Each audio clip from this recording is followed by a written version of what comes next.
to you a little bit about the University of Kent by way of introduction, a little bit about Kent Business School, and in particular, the different pathways, the postgraduate pathways we have available in the business school if you are planning to possibly come here to study, and possibly you are coming here this coming September. So a little bit about all of those. It's a shame you can't come and visit us on campus. Top right of that slide there, you see a beautiful aerial photograph of our fantastic Canterbury campus. It's one of the top campuses in the UK. We're less than an hour from London, and virtually most of our postgraduate programs, with the exception of just a couple, are based on our Canterbury campus in the fantastic Sibson building. We have a dedicated Sibson building. If you ever get a chance, yourself or family, friends, whatever, if you've got a chance, come and visit us. We're always happy to show you around the campus, chat about our facilities, show you what the courses are involved. If you don't know, the University of Kent has around 20,000, that's 20,000 students. In terms of British universities, we're slightly higher than average, slightly bigger than average, not too big like some huge, massive universities. Equally, we're not too small. So we're in that sort of Goldilocks position of being about what I would say the right size. The business school is the largest school within the university. We have just over 10% of the total number of students in the business school based in the Sibson building. So 10%, what does that equate to? We have around 2,000 students in the business school.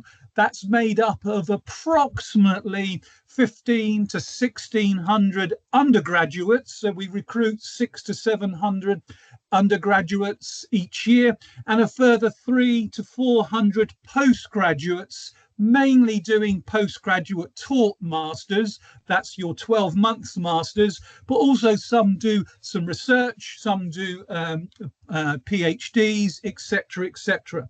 We are, as it says there, very important. I'm sure you will know this, but it's very important if you're looking to join a business school to try and ensure they are a triple accredited business school. There it is there.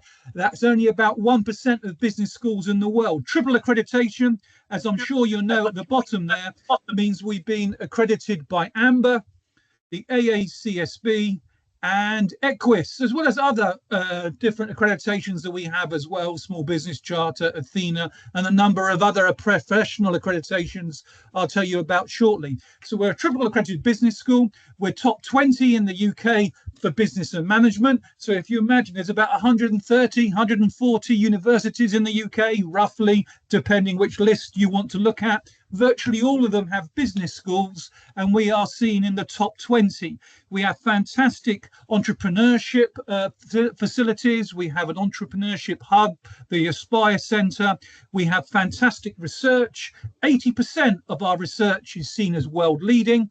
And our mission at the bottom of the slide there, our mission is to develop you. That's you being the next generation of leaders and entrepreneurs to make a difference in the world. We also, and I skipped over this deliberately, we also particularly emphasize graduate employability and career focused degrees. And Helen, my colleague, shortly after I've done my introduction, would be telling you more about how we get students career ready. If you're going to do a postgraduate degree here at Kent, you'll be in, if you're coming this coming September, you'll be joining us at an exciting time. Kent is currently going through an education modernisation. There it is at the top there. What does that mean? Well, if you're not here before, you wouldn't know this, but we are making our degrees in terms of their shape, in terms of the academic year, in terms of our styles of assessment and feedback, we are making them more student friendly. There will be 3 teaching terms. You'll have 8 weeks of teaching in each term, plus assessments, and every term you'll be doing 2 subjects. And the idea is they will be defined each term, and you will find they'll be discrete within each term, and so your assessment and feedback is contained within those terms. The assessments will be authentic, real-world assessments. We're moving away from traditional exams and essays. There's still a little bit of that left, but by and large, we're looking at more authentic exams more authentic assessments, real world related assessment. So an exciting time to come. And this will be moving forward into 2026, 27, etc., etc. Our postgraduate courses at KBS, we have a big list I'm going to show you in a second. They can incorporate an integrated master's, pre-masters for 2 or 1 terms. International incorporated masters is what I was trying to explain there, for 2 terms or 1 term. I just taught and was speaking to some of these students only last week. We have about 40 or 50 students doing this, and I went along last Monday to give them a guest lecture, talk more about joining KBS. So we have a number of students, if they need to develop their English or perhaps their academic skills, that can do a pre-masters international incorporated masters. Most students, however, the majority of our students are already qualified and come in and join our 12-month master's degrees. I've mentioned authentic assessments. There's also a late summer term option to take part in consultancy projects, internships, placements. You can do a 12-month placement, work experience placement. That's the same thing in the UK after your degree as well. We have fantastic English language support. And also when you graduate, there's one of our alumnus there. When you graduate from Canterbury at Canterbury Cathedral, arguably the best place in the UK to graduate from. We had graduations last week for our undergraduates. You can check those out on the university web pages. We have a huge number of postgraduate degrees. There's the list. I'm not going to read them all out, but they cover many different areas. It depends. As a postgraduate, the first thing you have to ask yourself, do you want to delve deeper in your undergraduate studies? So did you do perhaps business and management as an undergraduate? Do you want to now focus on a particular area, maybe HR, maybe marketing, maybe international studies, or perhaps you're coming from a background where you've studied something like economics or maybe engineering and you want a more general master's. So it's very important you understand the type of master's degree you want to do. Do you want to drill down into an area you already know, so deepen your knowledge as it says at the top there, or perhaps a change of direction? What we have done to make this a bit more user-friendly for you is to look at different themes, if you like, for want of a better word, different pathways. If you're interested in business analytics, operations, strategy, systems, then the sort of postgraduate degrees that may be of interest to you are at the bottom there. Things like business analytics, the combination of mathematical tools, coding to business problems, perhaps global logistics or strategic project management. So if you're looking for a career in project management, maybe procurement, purchasing, supply, logistics, analyzing business behavior, analyzing business problem, then these are the sort of degrees that you could be interested in. We have a lot of case studies to do with Eurostar, which is in the news earlier this week because of problems in France, or it could be the Port of Dover, again in the news this week because of the heavy buildup of traffic. We use these as local case studies of business analysis, logistics, etc. So that is one theme you could think about following. A very popular theme is for students that have an ambition to work in finance, financial services, wealth management, investment banking, merchant banking, portfolio, corporate finance, investment analysis. Then we have a whole portfolio here of degrees that you can do in financial management, finance, investment and risk, sustainable finance and investment, finance and economics. So I'm not going to go into all of these because they're all on our webpage. These are similar degrees and share some common modules, but they are different. They have their own uniqueness. So depending on the nuances of what you're interested in or the career path that you are thinking about, we have a whole wealth here of degrees related to financial services, very popular, particularly if you want to go and work in somewhere like the City of London, or perhaps go back overseas if you're an overseas student, work back in other financial centres, Singapore, Shanghai, Hong Kong, Dubai, wherever it might be.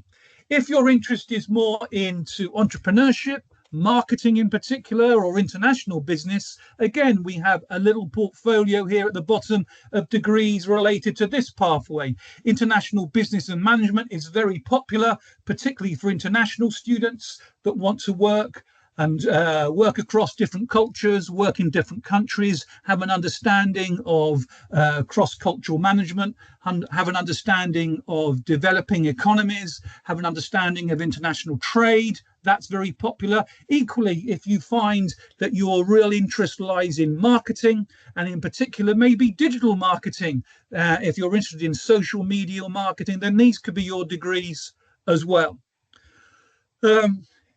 Also, we have more general leadership and management courses. We have a global healthcare management and an HRM course here, which is part-time on our Medway campus. These are for students that perhaps already work in these sort of areas. Perhaps you're already working in the healthcare services. Perhaps you have an ambition to work in HR as well. Then these could be the degrees for you as well. Last but not least, and this may be relevant for some of you, we also offer an AMBER accredited MBA. Because it's AMBER accredited, that's that quality stamp I mentioned earlier, you would need at least 3 years supervisory, middle management, team leader experience. So it's not just for graduates who've just left university. Most people on the MBA are usually at least in their middle to late 20s, because they've had at least 3 to 4 years, but minimum 3 of post-degree experience. So if you want to take your degree to enable you to go to the next level in your career, then the MBA could be for you as well. All of our degrees have different types of professional recognition, program accreditations. These do not cost extra money. These are all part of the program, whether they are our general accreditations I mentioned earlier on, AMBER, AA, CSV, EQUIS, or our more specific ones like CIPD, CIPFA, etc., that are related to different programs. So depending on the program you choose, that particular program may have different types of professional recognition or possibly accreditations. We have a KBS applicant webpage. If you just go to the University of Kent and put in applicant web pages or follow this link, maybe Rebecca could put the link also in the chat. That'd be fantastic. You can go to this webpage. You can book a one-to-one chat. You can talk to my colleagues who are the directors of study of these different programs. If you want to know more about our finance programs, the business analytic program, whether it's that or digital marketing, you can have a one-to-one chat. You can look at what makes us unique. You can look at some of our facilities, fantastic facilities. We're very spoilt here at Kent. And you can also hear from some of our recent graduates, although we have a couple on the call today. As ever, I think I've run over, so do forgive me. I think I've done a little bit more than I should do. So thank you for your time. I should have mentioned this earlier, but if you've got any questions, pop them in the chat, or there will be chance also after Helen has spoken as well, where there'll be more interaction with our alumni and chances for more questions there. So I've been given the sort of Paddington hard stare to stop my sharing, and so I'll do that. There you go. So forgive me for the swiftness, but that was just a bit of an introduction. Thanks so much, Steve. And I'm sure I'll appreciated it. If you do have any questions again about the programs, I put in the applicant page into the chat, and feel free to pop any questions into the chat as we go along. Yeah, to make sure we're moving along, I'm going to pass it over to Helen to talk a little bit more about getting career ready. Again, if you have any questions, start thinking about them now. You can pop them in the chat and we'll get to them afterwards.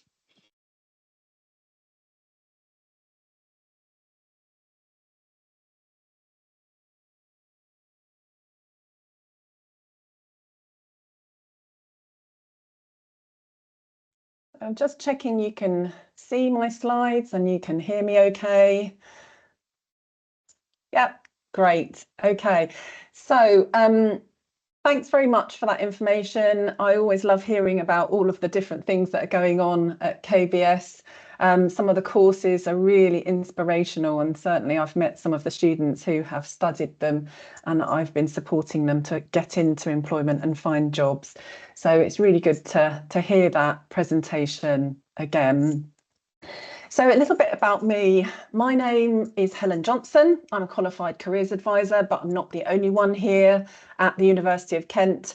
What the reason why I'm here is because I'm one of the people that support students from Kent Business School, and I also support Kent Business School, or KBS, graduates as well for 3 years after they leave Kent, which is a really important thing to know about. That's not just because we think that you're going to need more support or anything like that. It's because UK graduates leaving universities, they often statistically do a lot of moving around. They get promotions quite quickly. They might do a placement, they might move into other jobs, or they might travel, etc.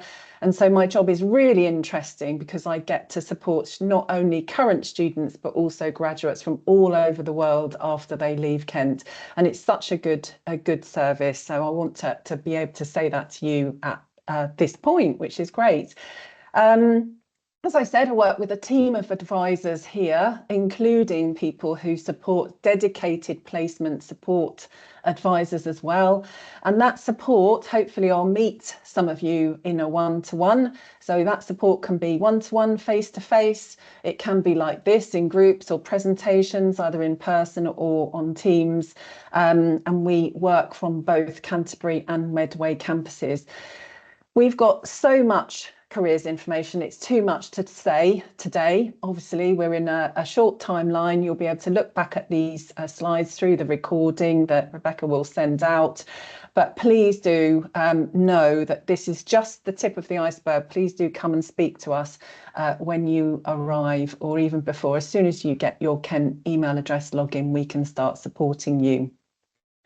So a little bit of information about this actual presentation. The reason why we want to do this presentation and give you this information now is absolutely because information is power at this stage. So a lot of people obviously arrive, they come to Kent, whether they're a home student or an overseas student, they come to Kent and they do the things that they should be doing. Okay, so they absolutely take part in their courses, they meet friends, they take advantage of the local surroundings, they might visit London even, you know, the seaside is 10 minutes down the road, all of that kind of thing that you might want to experience straight away. However, it's really also important that you do all of those things and enjoy doing them, but understand that the being career ready does mean that you need to hit the ground running. Okay, so it's exactly how it sounds. You need to think about all of these different things alongside your studies, and this is what this is about. Okay, so it's giving you this information to be more powerful against your competitors. And outline some of the support that we put in place to help you with that. The other thing that we're going to do, obviously, we don't have any problems in getting alumni to come and speak to any kind of entry or people. We quite often do panel talks and things like that throughout the year, because there is a big KBS community. Okay, so we're lucky enough to have a couple of people coming along today to speak to you. Please do add any questions to the chat as we're going through, but definitely when they are on the call and presenting later on and talking to you, take advantage. Don't be a passive participant. Take advantage of their presence in this conversation. So one of the things I wanted to give you straight away is to talk to you a little bit, to give you this powerful starting point, is to talk to you a little bit about employment types. And the reason we do that is not only that you have to act quite fast, it's really helpful to think about those things now before you even start, so you can start researching what these things might mean to you and to your career plans. Okay. The other thing is that often some of the terminology about employment types in the UK is different to that which is used in your home country. Okay, so you might hear terms like placement and it might mean a different thing to what you've been used to. So a lot of students make the mistake of thinking that it's the same, and it isn't. So we're going to go through some of these things during this presentation. There are more, but again, do please bear in mind these are the main ones that we can talk about today. So in the UK, most jobs in the formal economy for those graduating from UK universities encompass these descriptions. So we're going to go through a few of those in a bit more detail. Now, I've talked about acting fast, okay? So the timelines for some of these schemes, which I'll talk to you a little bit about, and some of these job application timelines, they start as early as September 2025 for vacancies. And the idea is that you would go through that recruitment process and hopefully be given an offer of the following year. Okay, so this is the reason why there's a lot of activity, employability and careers activity in September, October onwards to support you when you arrive on campus. Okay, the other thing that is really good to do now or straight away is if you wanted to find a part-time job, that kind of recruitment, don't wait for all of the students to arrive in Canterbury. You can start looking for those things now and ongoing. And if you haven't yet listened to the previous recording, you can also do that as well, which gives you some information. Direct entry jobs, I'll talk about a bit about, but just those jobs are advertised all year and you can actually apply for those and look at them now and research what the requirements might be. I do want to highlight to you some of the pictures on the screen, the icons and the logos on the screen. They are all job application sites. Okay, so we get to speak to students. Some of them are more specific. Again, there are more than this. It's a bit like using maybe a really good shopping site, and you get to work with a particular site that works for you.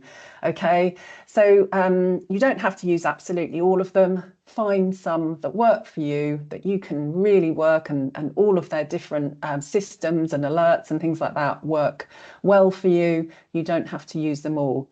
That said, there are some specific ones which might work for Kent Business School postgraduate students, like Grad Cracker, for example. So I would definitely take a look at Grad Cracker. Now, going into these employment types in a bit more detail. So graduate schemes. A graduate scheme is a structured training programme offered mainly by large companies and organisations, large companies that have got a global remit. Those companies that we've all heard of, Deloitte, KPMG, PwC, Morgan Stanley, those are the types of companies that often offer graduate schemes that might start their vacancies. Their vacancies might open as early as September. Okay, they are exclusively for graduates and they're designed to develop you, hopefully, into future leaders. Okay, now because of this, they are highly competitive.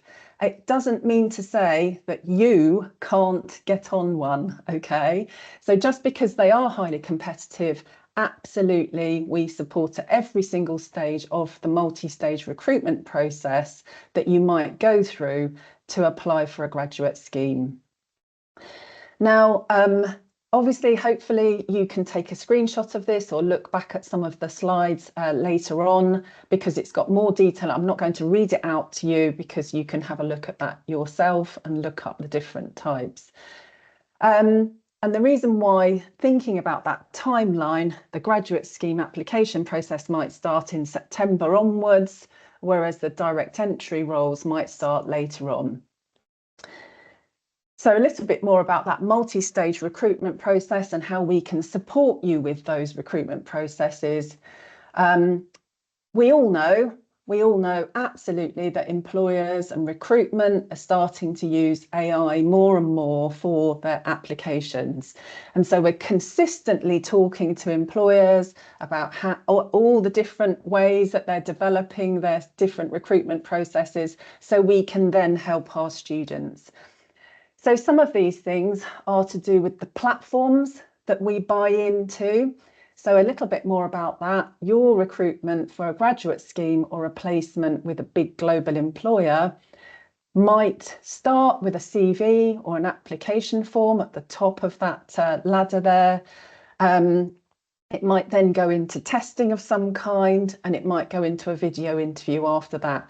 Those 3 stages often happen quite quickly in the recruitment process, and most of the time they are conducted by computer software or AI. Okay, so we have brought in CareerSet, which imitates application tracking systems, or ATS, that employers use, where your CV goes into a piece of software to get checked before a human gets to read it.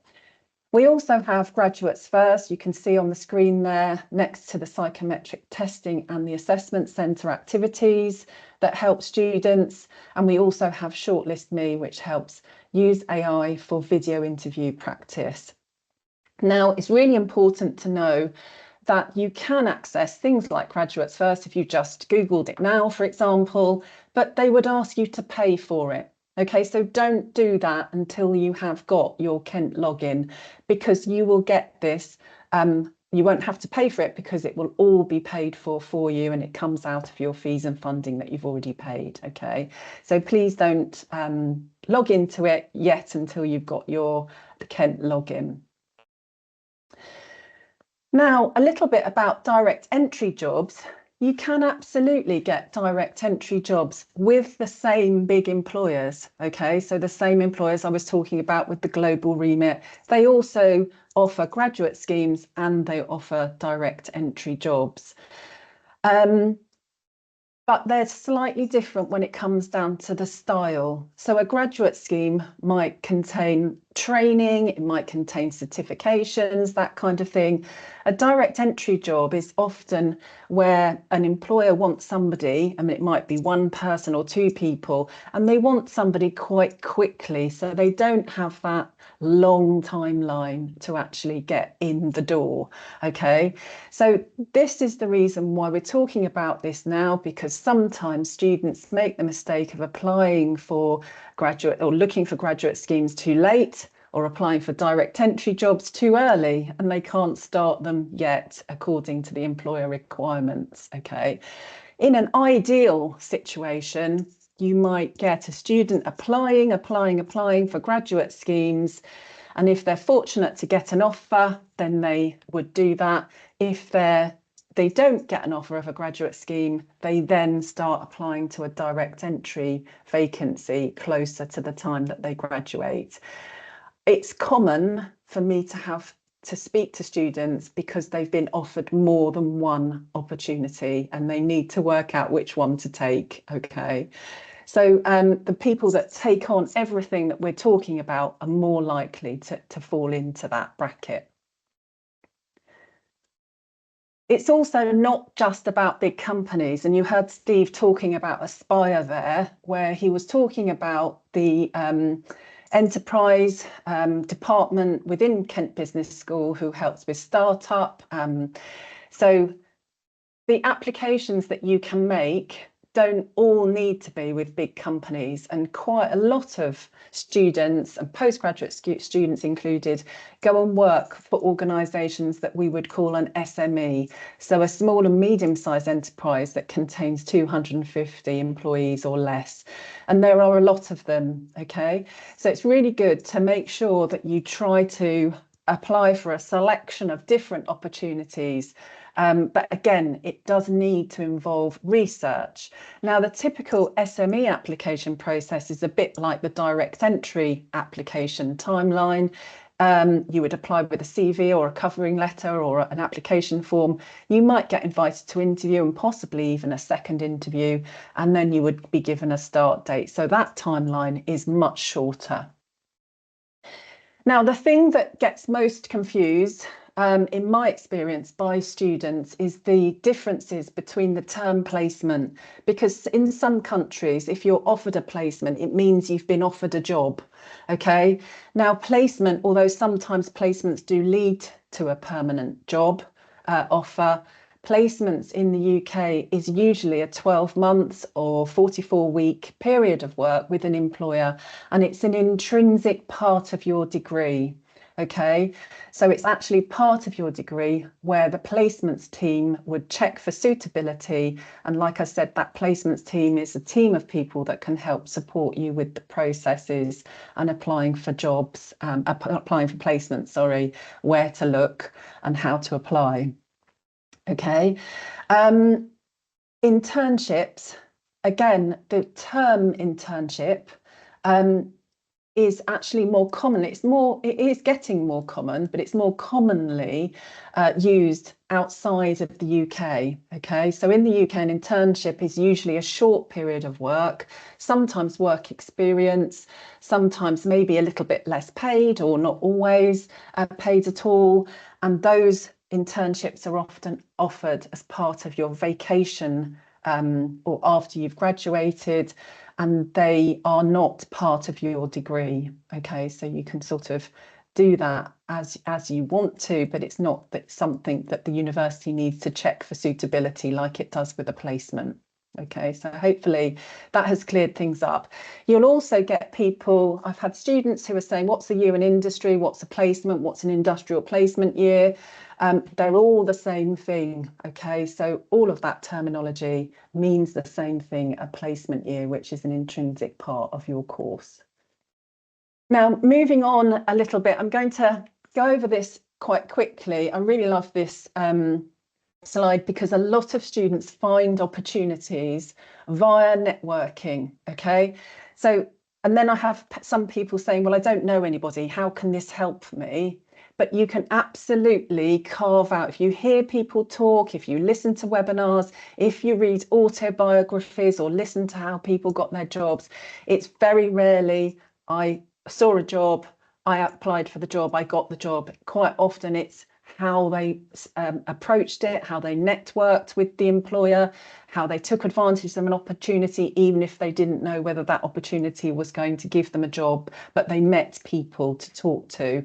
And you can see on the left-hand side of that screen going upwards, this is kind of how employers tend to look for people. If you imagine yourself, maybe some of you have been employers, but if you imagine yourself as the person who wants a really good person to do a project for them, and you've got to give over some of your money, even it might be your hard-earned cash, to that person, what are you going to do first? You're hopefully going to try and find somebody you might know personally. They might have even done a placement with you and they've actually proved themselves to be a really good asset to the company. You're much more likely to find a person that way going upwards in that triangle, in that pyramid. But a lot of job seekers start first with the jobs boards downwards. So any opportunity that you can get and take advantage of knowing people and taking advantage of work experience or opportunities or webinars or events, the more likely you are to find connections. You can start with this little piece of homework if you wanted to. Okay, who's in your current network? What they might do for you, are they, you might be able to see some of your gaps as well to help you to strengthen your weaker areas of your network, so that when you come to Kent, when you come to university, you can actually start to carve out opportunities to strengthen your weaker areas of your network.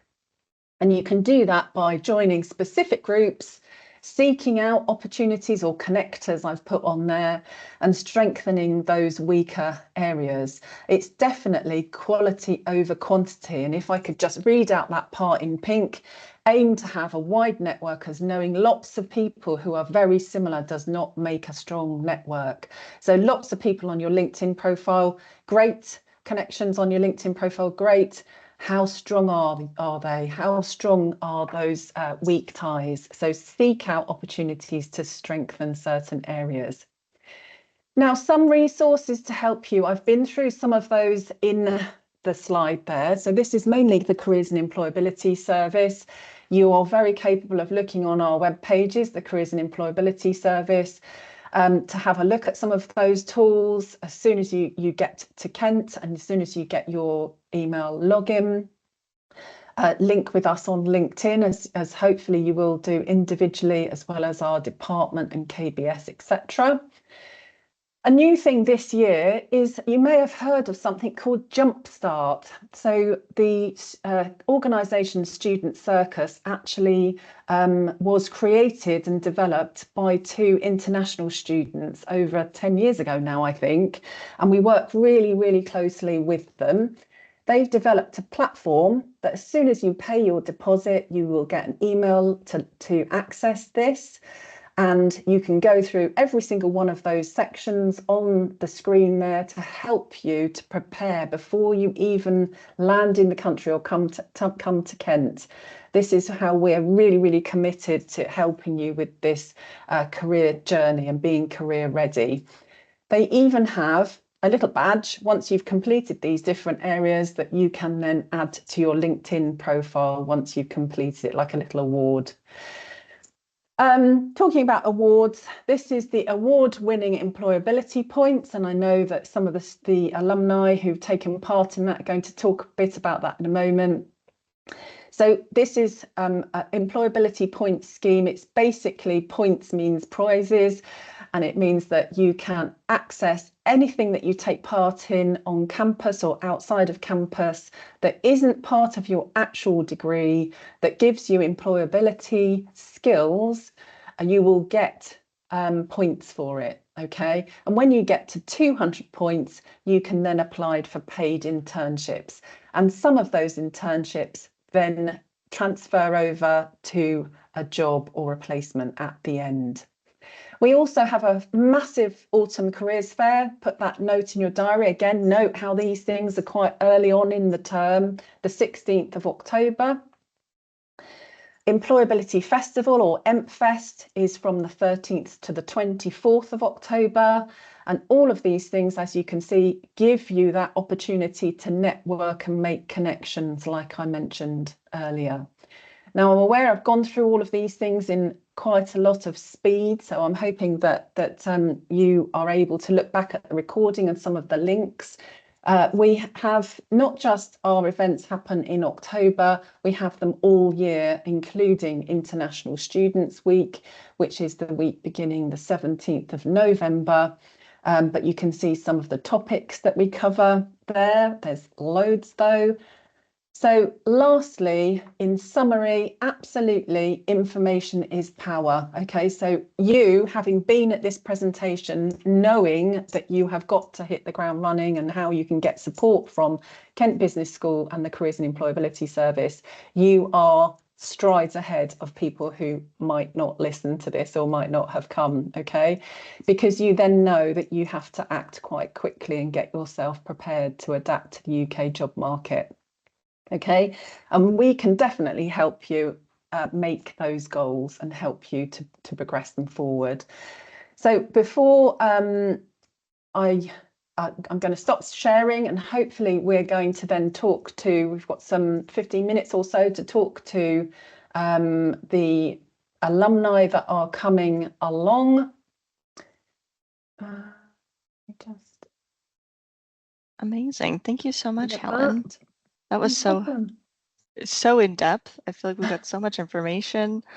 I hope these students are taking all their notes. We're going to have recordings go out for these as well, so you can go through the information again. Yeah, it's great to hear. Yeah. Hi, thanks for turning on your screens. Patrick and Vrinda, hello, welcome along. Great to have some brilliant alumni here. As I said, I spoke to Patrick yesterday, and I think Vrinda, you also have accessed the careers service in the past, which is great. Yes, that's fabulous news.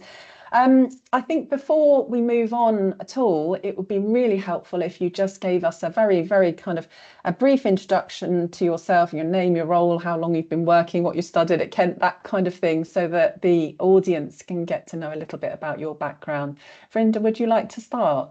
Sure, of course. Hi, everyone. My name is Vrinda Vinod, and I'm currently working as a senior analyst at Alumni Global, where I've been working for about 4 years with them. And I studied business analytics at Kent Business School, and I specialized in finance. Graduated in about September 2021. Fabulous, thank you. And Patrick, sorry, yeah. Sorry. Hello, my name is Patrick. I studied business analytics and I finished 2023. I currently own two businesses, one in the UK and one in Nigeria. I'm mostly into the entrepreneurial side, but before I started my entrepreneurial journey, I also had experience through the industrial placement here at University of Kent. Great, thank you very much. Thank you. It's great to have you along. So 2021, that must have been quite tough, Rinda. Yes, of course. It was during the peak pandemic, so I got at least 6 months on campus and 6 months off campus. So yeah, best of both worlds. But you've done so well. Well done. That is great news. You. So I suppose people in this who watch this recording and who are in attendance today, we often try to obviously understand a little bit about what they might be feeling at the moment and how that excitement is mixed with nerves and that kind of thing. So what would you tell yourself, your pre-arrival self, is in a positive, not to worry about? And maybe what main career tip would you give them at this stage that they're at now? Vrinda, would you like to start?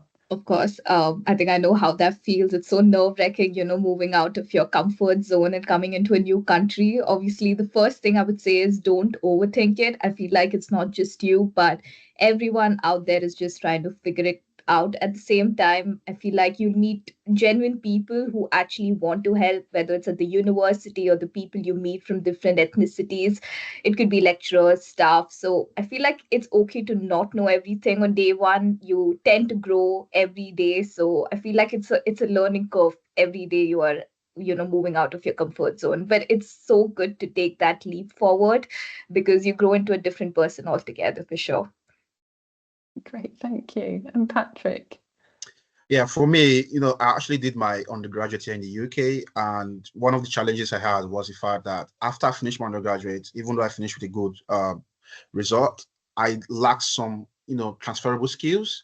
And so when coming back to do my master's at University of Kent, one of the things that actually, I wanted to take for myself was to make sure that I leverage every form of opportunity I get, and that means like you get networking, meeting people, finding, getting information on how I can grow myself and my career. And I also take leverage of using Aspire. As I don't know if we spoke about Aspire, and they really helped me through my entrepreneurial journey at University of Kent. So for you need to focus more on think about the area that you want to focus on, and you need to leverage networking and try to use the employability point as well. I think for me, that's really helped me as an individual, getting some extra skills that actually I currently use in my organization. Great, thank you. And you also talked something about how you felt when you stood up in that session and introduced yourself in the cultural session. Tell us a bit about that. Yeah, one of my challenge then was, communication and public speaking. And I had this session with, it was about understanding British culture and international culture as well, and applying it on a work environment. And we quite few people there. We're about 10 people. And the instructor asked us to present our findings on what we think about a particular topic we're discussing at that point in time. And for me, it was a challenging experience because I'm actually not used to speaking in public, talking to a group of people, but I saw it as a challenge and I took it upon myself. I did the presentation quite well. It went perfectly well. And that actually, gave me some kind of a feeling that, this is something that is not impossible. You can do it. You have to face your fears and continue to improve. And I also had an opportunity to present at Aspire during my startup journey, and the experience I got from that culture was I actually applied it on talking to people in public, and you actually won. I was part of the winner for the Aspire group. So those little experience, it seems little, but they pile up. They just you just keep adding up, and you never know when the opportunity comes, and you just have to use it.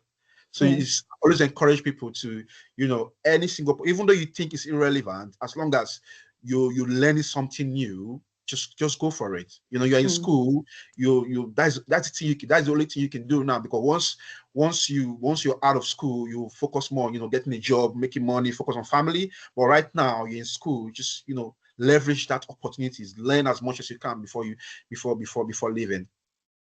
Yeah, great. I really like that, because obviously you were talking about how worried you were about presenting, and now look, you're presenting all over the place and you got your award from Aspire.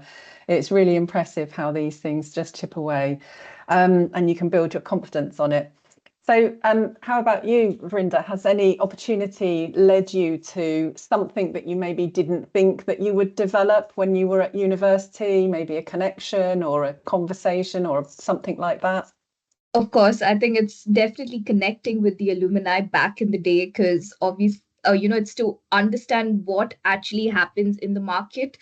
I wanted to get into the fintech space. So it's only so much that you can learn at the university and then apply that in the job market. So just getting that experience and just talking to the people on how they approach the applications, what did they encounter during the interviews, just speaking to them. I think it's to show the willingness to learn and just be more inquisitive and just having that conversation, because that conversation opens up a lot more doors. And I think I came to know about different ways for me to apply. Being an international student, there's obviously the visa issues and all of that.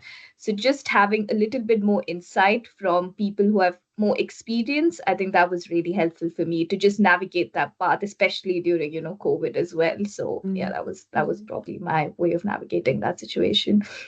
Absolutely. So when we were talking in this presentation about being career ready and acting quite fast and understanding the timelines in the UK job market, etc., something that comes up quite a lot is that, and something that came up in the last session that we did, was that one of the students who was successful in getting a placement wished that she'd started sooner. So she started around January looking for an opportunity. And at the time, she thought that was giving her a lot of time, but she wished that she started earlier. Did you have the same experience? Patrick, over to you. Yeah, I had challenges during my placement here. It's a very, very competitive market. You need to be aware that you're not the only one going in for that position. There's a lot of people going for it, and also from different universities as well. So I always encourage people to start a bit early. I started quite early, but not as early as other people did. I think it was when I went for one of the events and they were talking about it. I was like, no, you need to start early. You need to start your placement. I was like, oh, a lot of people like, if you know you've done your placement, if you know you've started your application, raise up your hand. And a lot of people were like, oh, I've done it. I'm like, what? I wasn't aware about it. I thought maybe you could start like in 2, 3, 4 months time, maybe towards, the placement time. And that was when I had to, keep applying. And it wasn't very easy, because I came in a bit late and actually got my placement here towards the end of, the deadline for the placement, and actually got that through networking as well. Someone I met, before, through one of those events I went for in school.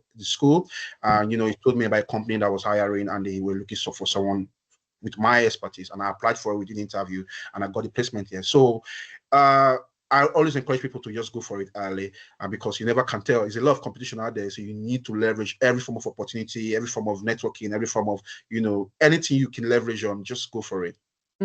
Absolutely.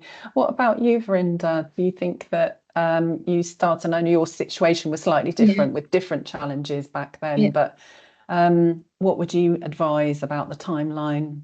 I would say start early as possible. I started in January and I still didn't think that was early enough. So like you raised, I feel like maybe start by November, December. There are situations where companies want to hire immediately. So you might attend those interviews, but you might not get a chance to get hired because you have to complete your master's. But I feel like that gives you a good sandpit environment to just attend those mock interviews and just gain that experience too. Because when you're coming from an international market, you don't know how the interviews are based in the UK market. So just going there, attending those mock interviews, just seeing what's being asked just helps you build that confidence, so that at the end, when the dissertation gets over, you're not like panic applying or something of that sort. So I think that's a good timeline to start building out that confidence when going forward into the career market, for sure. And nobody likes being panicked, do they? Oh, You've yes, got your course as well. Patrick, I know that we haven't got loads of time left, and you mentioned employability points, and you've also been an ambassador and an Aspire, things like that. And I know those types of things were very different for INDA, but I just want to ask a little bit about some of the things that you got involved with. So did you do some kind of experience with employability points that helped you? Yeah, I think I did some internship. I think it was a few weeks internship, or it was actually towards the end of my school, and that was when I had to switch to my industrial placement. I think I got about almost 300 points for the employability points, because when I came to University of Kent, my goal was to, go out there, showcase myself, talk to people, and that was the reason why I'm here. Because if I wasn't out there, I'm not sure I'll get the opportunity to speak on this channel. So my goal was to go out there, learn, and connect with people, and gain those skills that would actually help me when I finish school. And yeah, I used the point for an internship, but it was very, very brave, because I had to start my industrial placement. Well done. That's great. And what about you, Vrinda? In those times, how did you build your professional network? I think the first was the career services at Kent. I think that was the first step to it, because they kind of helped me with the mock interviews. I wasn't sure if the CV that I was sending out to the companies were, structured right, because obviously I was getting a few rejections.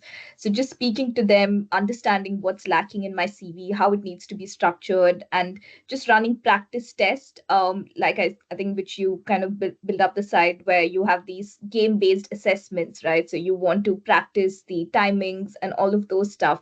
So that kind of helped me get that ground as to how to be prepared while getting into the interviews. So I feel like, the career service at Kent really played a very important role in just building that structure up before going forward. Great. And you both, obviously, you're both are very, very much a credit to yourselves and to us, a very successful full pair. So we're at about 3 minutes to go. I'm going to hand back to Rebecca. Thank you so much for coming along, for your insights. I always say, if people want to join connect with you on LinkedIn, is that okay with you? I'm sure it's fine. And likewise for me and some of the other staff in the session, please do connect with us, and you can follow us, and be looking forward to meeting some of you. So I'll hand over to you, Rebecca. Thanks very much for coming along. Thanks, Ellen. Thank you so much. Thank you, everyone, for this wonderful session. I wish we had another hour to just keep talking and hearing from you all. It's great to hear from our alumni, to get a little bit of experience there. So thank you. And thank you to Helen for all those details and all that support. I think definitely there's so much out there. So if students are feeling, a little overwhelmed by it all, like there's so many lovely people there to help and support, and have put together so many resources for you to use, and I hope you're able to use it to the best of your abilities. Thank you, Steve, for going over kind of what Kent Business School is all about, and letting us know kind of everything about what to expect, and getting our offer holders excited about what to expect this fall. It was great. Again, hearing from all of you and hearing about your experiences, and thank you so much. A recording of the session will be available hopefully within the week. I'll send out an email with that, and please reach out to any of us if you have any questions. And thank you so much. Have a great day. And thank you again, everyone, for participating and attending. And please let us know if you do have any questions that come up afterwards, to email us at kbsadmissions@kent.ac.uk, or to reach out to our Kent marketing and recruitment email as well. I'll put those in the chat so you have them. But yeah, thank you so much, everyone, and have a wonderful day.